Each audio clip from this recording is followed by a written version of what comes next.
안녕하세요. 이슈임당입니다. 자본은 언제나 가장 안전하고 가장 은밀하며 가장 확실하게 증식할 수 있는 곳을 향해 흐릅니다. 2025년 대한민국 하이엔드 부동산 시장의 자금 이동을 추적해보면 아주 흥미로운 흐름 하나가 포착됩니다. 한남동의 전용 면적 273제곱미터 아파트가 250억 원에 거래되며 그해 최고가를 경신했습니다. 강남구 청담동의 한 고급 단지는 전국 공시 가격 1위 자리를 꿰찼죠. 대한민국 최상위 부유층의 막대한 자본이 땅을 밟고 있는 이른바 대지 지분이 확실한 저층 주거지로 맹렬하게 쏠리고 있다는 뜻입니다. 그런데 이 뜨거운 자본의 용광로에서 완벽하게 소외된 채 홀로 차갑게 얼어붙고 있는 거대한 탑이 하나 있습니다. 서울의 스카이라인을 지배하는 555m의 마천루, 롯데월드타워 44층부터 70층에 자리 잡은 223채의 거주 공간, 바로 시그니엘입니다. 2024년 한 해 동안 이곳에서 이루어진 매매 거래는 단 4건에 불과했습니다. 2022년 13건이 손바뀜되었던 것과 비교하면 시장이 사실상 멈춰 섰다고 봐도 무방합니다. 매수자도 매도자도 입을 굳게 닫은 채 관망하는 이 기형적인 거래 절벽, 대체 하늘과 가장 가까운 이 화려한 공간에서 무슨 일이 벌어지고 있는 걸까요? 왜 최상위 자본은 이 마천루를 버리고 다시 땅으로 내려가고 있는 걸까요? 오늘은 대한민국 하이엔드 부동산 시장의 룰을 완전히 뒤바꿔버린 이 초고층 주거시설의 구조적 모순과 붕괴하는 프리미엄의 실체를 철저하게 해부해보겠습니다. 가장 먼저 짚어봐야 할 것은 이 공간이 설계된 태생적 한계입니다. 많은 분들이 이곳을 초고급 아파트로 인식하지만 법적인 건축물 용도는 오피스텔입니다. 그리고 바로 이 지점에서 첫 번째 치명적인 균열이 시작됩니다. 2017년 입주를 시작해 2022년 223채가 전량 매각되기까지 이곳은 단순한 거주지를 넘어 하나의 계급장으로 기능했습니다. 42억 원에서 최고 370억 원, 평당 6,700만 원에서 1억 원에 달하는 분양가는 진입장벽 그 자체였죠. 가수 김준수, 배우 조인성, 클라라 같은 당대 최고의 스타들이 이곳에 둥지를 틀면서 이 주소지는 대한민국에서 가장 성공한 사람들의 프라이빗 클럽이라는 강력한 브랜드를 얻었습니다. 최상위 부유층에게 집이란 단순히 잠을 자는 공간이 아니라 자신의 사회적 위치와 신용을 증명하는 거대한 레퍼런스이기 때문입니다. 하지만 오피스텔이라는 용도는 이 철옹성 같은 배타성의 치명적인 백도어를 열어두고 있었습니다. 아파트와 달리 입주민 심사나 거주 목적의 제한이 느슨했고 무엇보다 단기 임대라는 우회로가 뻥 뚫려 있었던 겁니다. 이 제도의 틈새를 파고든 사건이 바로 세간을 떠들썩하게 만들었던 대규모 사기극입니다. 한 인물이 월 3,500만 원이라는 돈을 지불하고 단 3개월 동안 이곳을 빌렸습니다.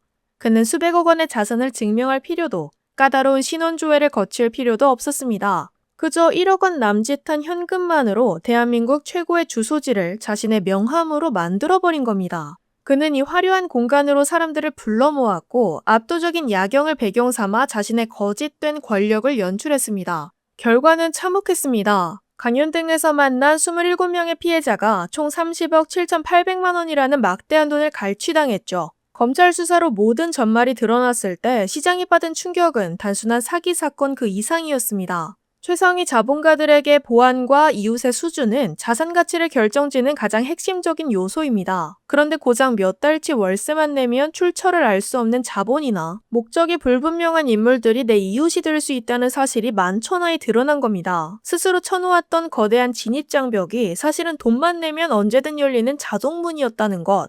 이 뼈아픈 진실은 시그니엘이 자랑하던 그들만의 리그라는 프리미엄을 근본부터 흔들어 놓았습니다. 자산의 가치를 지탱하던 신뢰의 붕괴, 이것이 첫 번째 악재였습니다.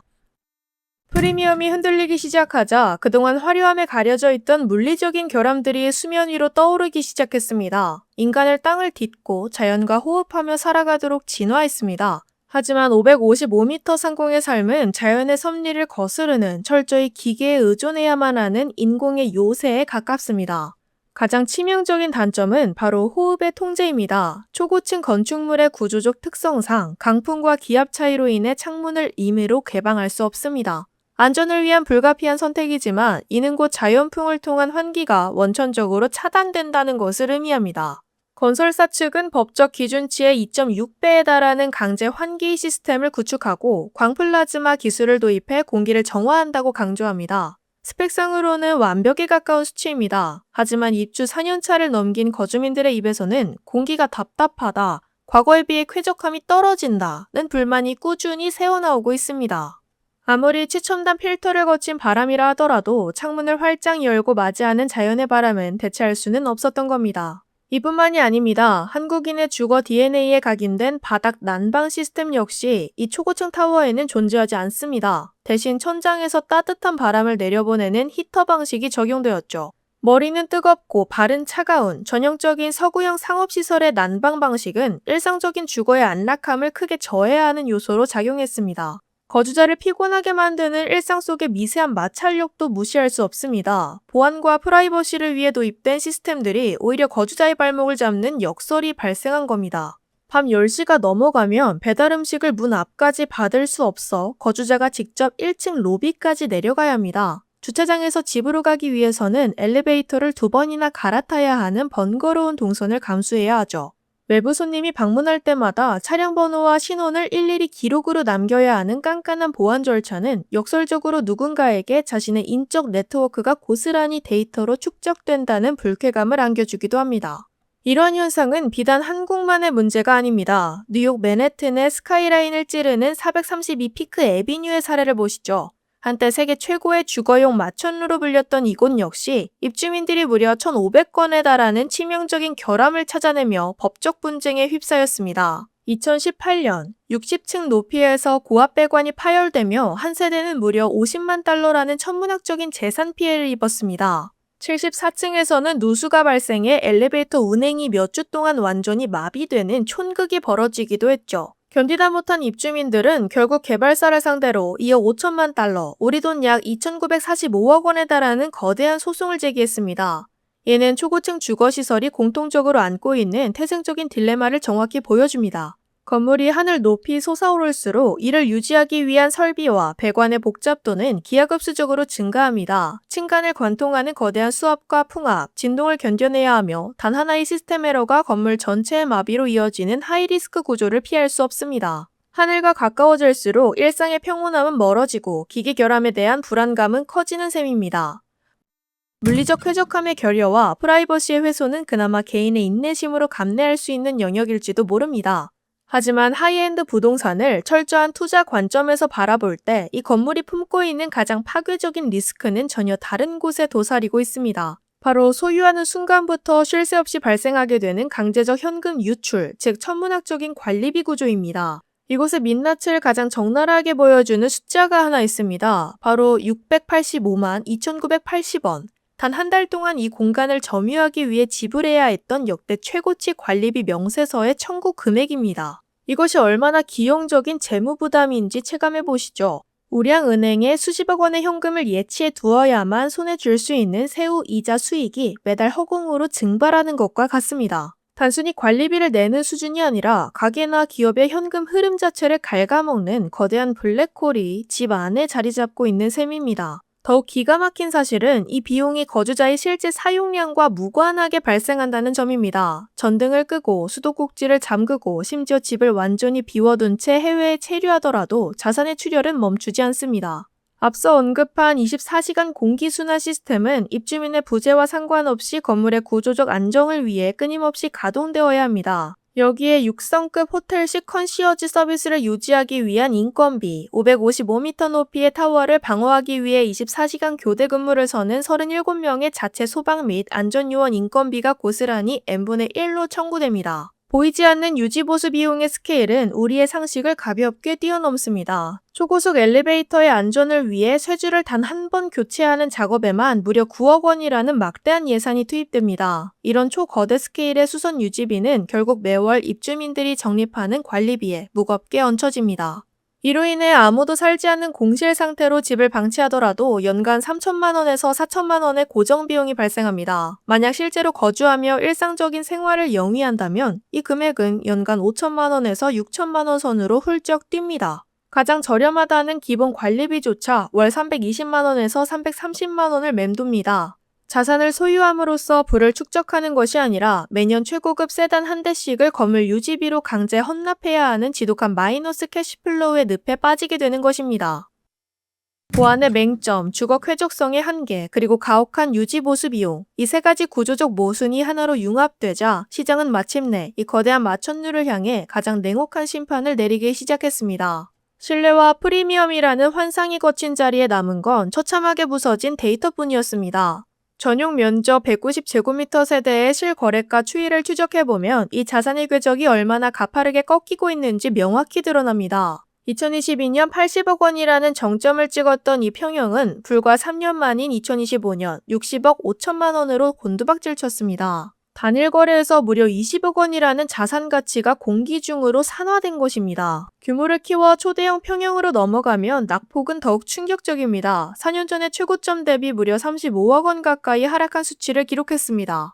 전체적인 시장 흐름으로 보아도 최근 3년 사이 평균 매매가는 약 20%가량 폭락했습니다. 폭넓은 거시경제의 침체 때문일까요? 아닙니다. 같은 시기 직선거리로 엎어지면 코다할 곳에 위치한 잠실 일대의 신축 대단지 아파트들은 오히려 신고가를 경신하며 우상향 곡선을 그렸습니다. 시장 전체의 위기가 아니라 오직 이 초고층 오피스텔만이 자본의 철저한 외면을 받고 있다는 명백한 증거입니다. 하지만 진짜 공포는 가격 하락이 아니라 환금성의 실종에서 비롯됩니다. 자산시장에서 가장 무서운 형벌은 팔고 싶어도 팔 수 없는 상황에 갇히는 것입니다. 앞서 언급했듯 2024년 1년간 성사된 매매는 고작 4건. 총 223세대의 규모를 감안하면 사실상 거래 시장 자체가 빙하기에 접어들었다고 볼 수 있습니다. 매매가 막히자 손실은 고스란히 소유주의 목을 조르기 시작합니다. 실제로 전용 181제곱미터를 소유한 한 집주인은 현재 1년째 세입자를 구하지 못해 텅 빈 집을 바라만 보고 있습니다. 이 평형의 적정 월세 시세는 약 1,700만 원. 1년 동안 집이 비어있으면서 포기해야 했던 임대 수익만 2억 원을 훌쩍 넘습니다. 설상가상으로 매월 300만 원이 넘는 기본 관리비는 공실 여부와 무관하게 꼬박꼬박 청구됩니다. 임대 수익은 제로인데 지출만 무한정 발생하는 최악의 자산 붕괴 시나리오가 현실로 펼쳐지고 있는 겁니다. 물론 이 공간이 지금 당장 완벽한 폐허로 전락했다는 뜻은 아닙니다. 2025년 11월에는 115억 원 규모의 대형 거래가 성사되었고 2026년에 접어들어서도 간헐적인 손바뀜은 이어지고 있습니다. 압도적인 상징성, 그 자체를 소비하려는 극소수의 수요는 언제나 존재하기 마련이니까요. 하지만 시장의 메인스트림, 즉 거대한 자본의 물줄기가 쫓는 최상위 가치의 기준은 이미 완전히 뒤바뀌었습니다. 입주 10년차를 향해 가는 건축물의 물리적 감가상각, 오피스텔이라는 태생적 한계로 인한 재산권 행사의 제약, 그리고 대지 지분이 사실상 전무하다시피 한 구조적 취약성, 이 모든 팩트들이 수면 위로 올라오면서 부유층의 투자 공식이 재설정된 것입니다. 과거의 자본은 내가 서울에서 가장 높은 곳에서 세상을 내려다본다는 시각적 권력에 기꺼이 수백억을 지불했습니다. 하지만 지금의 자본은 묻습니다. 창문을 열고 계절의 바람을 느낄 수 있는가? 완벽하게 통제된 나만의 독립적인 대지를 소유하고 있는가? 수십 년이 지나도 흔들리지 않을 구조적 영속성이 담보되어 있는가? 자산의 껍데기가 아닌 본질을 향해 잣대를 들이밀기 시작한 겁니다. 이 극단적인 하이엔드 시장의 붕괴 스토리는 우리에게 아주 날카로운 통찰을 던져줍니다. 시장에서 매겨진 가장 높은 가격표가 결코 가장 안전한 자산을 보증하는 담보물이 아니라는 사실입니다. 가격이라는 숫자의 이면에 감춰진 구조적인 비용, 제도의 맹점, 그리고 영속성에 대한 질문을 던지지 않는다면 그 어떤 화려한 자산도 결국 모래성처럼 허물어질 수밖에 없습니다. 685만 원이라는 비현실적인 청구서 한 장에서 출발한 균열은 어떻게 한 시대의 상징을 끌어내렸을까요? 그것은 자본주의 시장이 결국 맹목적인 환상이 아닌 철저한 숫자의 논리로 귀결된다는 가장 차갑고도 정직한 증명이었습니다. 화려한 가격표 뒤에 숨겨진 치명적인 영수증. 여러분이라면 이 높고 고립된 성체를 지키기 위해 매달 수백만 원의 비용을 기꺼이 지불하시겠습니까? 지금까지 이슈임당이었습니다. 시청해주셔서 감사합니다.